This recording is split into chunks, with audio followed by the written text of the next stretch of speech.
Возвращаясь к кинематике. Самым простым движением в кинематике являются равномерные движения.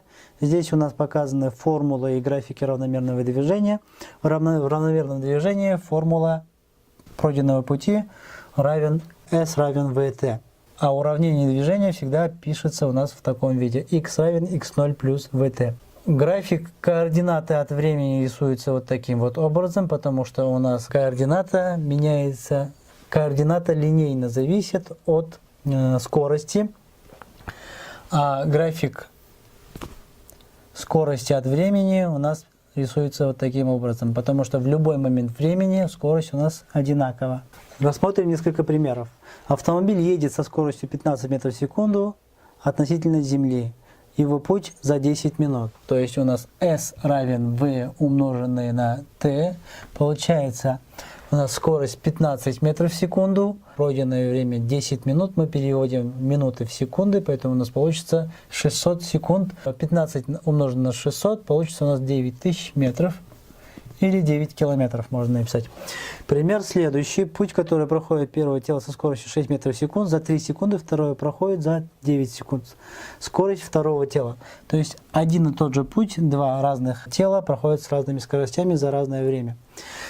По первому, то есть по движению первого тела мы находим расстояние. S равен V1, T1.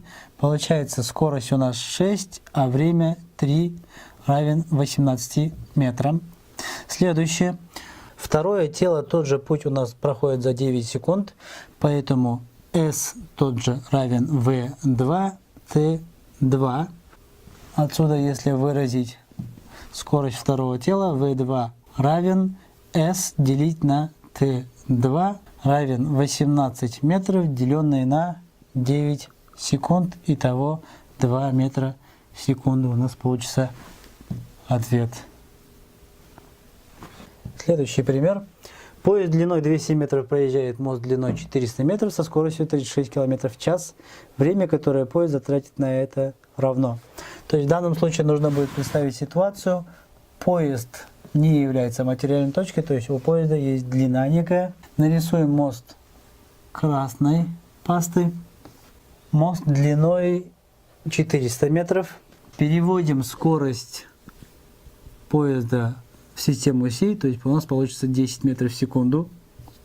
Поезд считается, вошел в мост, когда начало поезда только входит в мост, а поезд полностью проезжает мост тогда, когда хвост поезда полностью проходит мост. Поэтому, если посмотреть на перемещение поезда, получается, поезд перемещается на расстояние, длину моста и длину себя. Поэтому у нас пройденный путь S равен L поезда плюс L моста.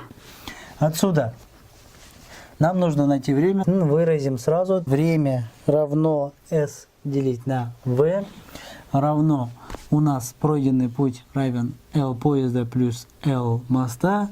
То есть 200 плюс 400 это у нас получится 600 метров. Поэтому вместо S пишем 600, деленное на скорость. Скорость у нас 10 метров в секунду. Итого у нас получится 60 секунд. Пример следующего уравнения движения дается в виде x равен 5 минус 3t. Начальная координата и скорость движения тела равна.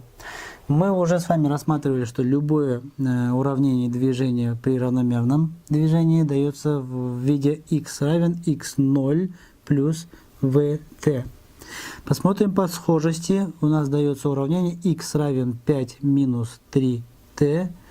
Поэтому считаем, что то, что отдельно стоит, это начальная координата, а то, что перед временем стоит, это у нас скорость. Получается x0 равен 5 метрам, скорость равна минус 3 метрам в секунду.